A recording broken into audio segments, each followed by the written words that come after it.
Assalamualaikum warahmatullahi wabarakatuh. Para pemirsa yang budiman, Allah Subhanahu wa taala berfirman dalam Quran surat Al-Hujurat ayat 13. A'udzubillahi minasyaitonirrajim. Ya ayyuhan nasu inna khalaqnakum min dzakari wa unsa wa ja'alnakum syu'uban wa qabaila lita'arafu. Inna akramakum indallahi atqakum. Innallaha alimun khabir. Dalam Quran surat Al-Hujurat ayat 13 tadi, Allah menegaskan bahwa Dia menciptakan kita manusia dari seorang laki-laki dan seorang perempuan ke dalam suku bangsa. Tentu jika Allah berkehendak, Dia bisa saja menciptakan manusia hanya satu umat saja. Karena dalam ayat lainnya terdapat narasi kun fayakun. Keberagaman ini kalau kita maknai dalam konteks Indonesia merupakan suatu hazanah bangsa Indonesia yang sudah ada dari sejak dulu.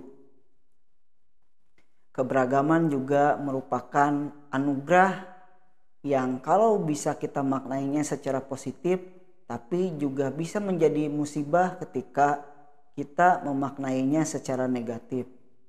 Dalam konteks Indonesia, keberagaman suku, agama, ras, dan etnis harusnya bisa didorong untuk memperkuat toleransi dan sikap saling menghargai di antara sesama kita.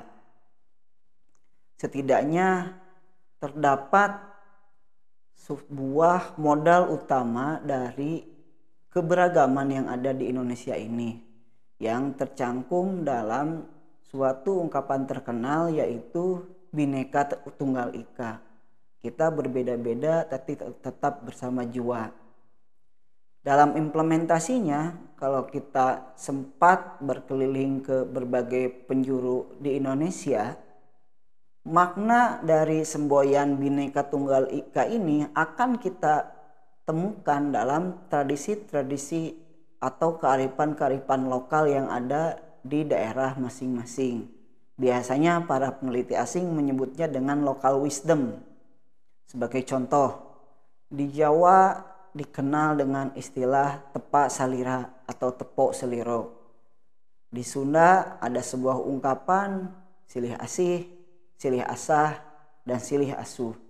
Bagaimana kita harus saling mengasihi, bagaimana kita harus saling mendorong potensi terbaik umat manusia, dan bagaimana kita saling menjaga satu sama lain. Itu filosofi yang berasal dari daerah Sunda, silih asah, silih asih, silih asuh. Di Sumatera Utara, kita bisa melihat bagaimana sebuah sistem kekerabatan di suku Batak begitu, yang mereka tetap berhubungan, tetap berkerabat meski berbeda agama. Bila kita bergeser ke Indonesia bagian timur, di daerah Sulawesi Utara misalkan, di daerah Manado, Tomohon, Minahasa dan sekitarnya, tradisi atau kearifan lokal ini bahkan sudah ada sejak jauh-jauh hari. Karena meskipun mereka berbeda suku, berbeda agama, mereka tetap disatukan oleh suatu ungkapan yang sangat populer di Indonesia bagian timur, yaitu Katong Samua Basudara atau kita semua bersaudara. Bahkan bila kita berkunjung ke Tomohon, di tengah lingkungan yang mayoritas beragama Protestan, ada satu kampung yang dia itu penduduknya semuanya Muslim begitu. Nah, dari konon kalau kita baca literatur sejarah, kampung ini bermula dari orang-orang Jawa dan Banten yang diasingkan ke Sulawesi Utara begitu. Bahkan di Sulawesi Utara itu ada satu daerah yang sangat menarik, daerah Minahasa, yang kalau diambil itu asal katanya dari Mina Esa, kita semua adalah satu atau sama. Kalau kita beranjak lebih timur lagi, misalkan di Maluku, yang sempat terjadi konflik pada awal tahun 2000-an, salah satu hal yang mempercepat redanya konflik itu adalah adanya rasa saling memiliki begitu. Karena di Maluku ini terdapat hubungan-hubungan kekerabatan antar kampung. Ya sama seperti di Sulawesi Utara. Mereka juga ada ungkapan katong samua basudara. Begitu. Kalau kita beranjak lebih ke utara, misalkan di Maluku Utara, persaudaraan beda agama, beda etnis ini juga terekam dalam ungkapan-ungkapan leluhur mereka. Misalkan bala khusus sekano-kano. Ya, kita semua tahu bahwa di antara daun-daun yang indah itu selalu ada muncul perbedaan-perbedaan. Nah, perbedaan itu hendaknya tidak dibinasakan, tapi mewarnai daun-daun yang indah tadi supaya lebih indah.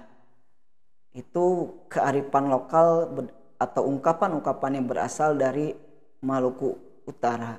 Ada juga bobaso sirasai dan lain sebagainya.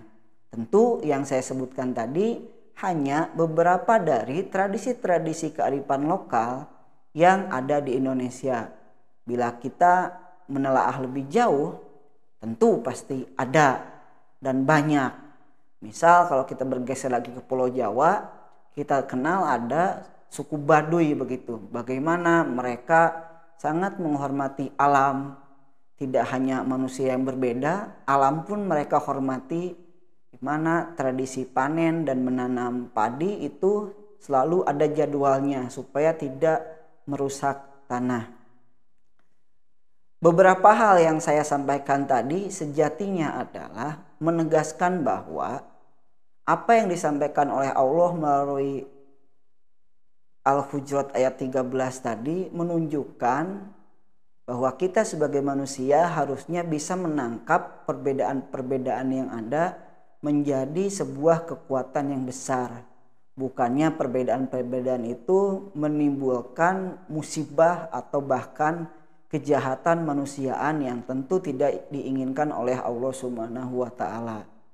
Perbedaan adalah sunatullah dan karena perbedaan itu kita harus menggali makna dari perbedaan-perbedaan yang ada. Demikian yang bisa saya sampaikan. Wassalamualaikum warahmatullahi wabarakatuh.